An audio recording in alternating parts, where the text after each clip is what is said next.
जय जोहार। छत्तीसगढ़ी प्रमुख प्रादेशिक समाचार के संग मैं रामेश्वरी बघेल। प्रधानमंत्री नरेंद्र मोदी अवैया 27 जून के भोपाल दौरा में आही। श्री मोदी ह मेरा बूथ सबसे मजबूत अभियान के तहत देश भर ले चुने गए 3000 कार्यकर्ता के संग संवाद करही। यही कड़ी में आज रायपुर स्थित भाजपा कार्यालय एकात्म परिसर ले 100 जन कार्यकर्ता मन ला भोपाल रवाना करेगीस।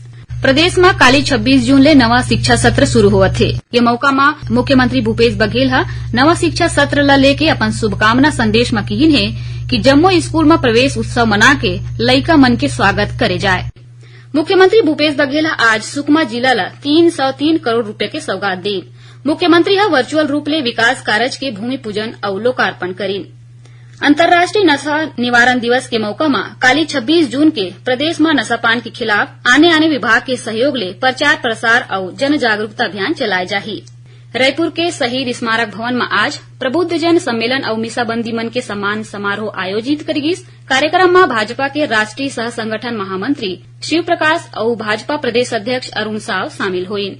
मुख्यमंत्री भूपेश बघेल दुर्ग में रानी दुर्गावती बलिदान दिवस समारोह में शामिल हुईन। ये मौका में ओमन गोंडवाना भवन में डोम बनाए बर 50 लाख रूपया दे के घोषणा करीन। भाजपा के प्रदेश महामंत्री केदार कश्यप और भाजपा अनुसूचित जनजाति मोर्चा के सदस्य मन रायपुर के केनाल रोड स्थित महारानी दुर्गावती के मूर्ति ऊपर माल्यार्पण कर श्रद्धांजलि देइन हे। विश्व हिन्दू परिषद के अखिल भारतीय केंद्रीय प्रबंध कार्य समिति के बैठक चलत हे। 3 दिन तक चलैया ये बैठका में मंदिर मन ला सरकारी अधिग्रहण ले मुक्ति देवाए के संगे कतकोन विषय ऊपर विस्तार ले चर्चा करे जावत है।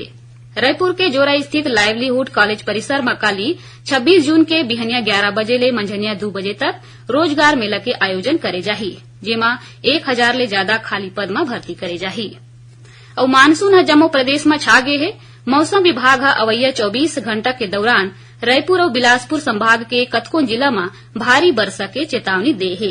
तो ये रही अब तक के प्रमुख प्रादेशिक समाचार। जय जोहार।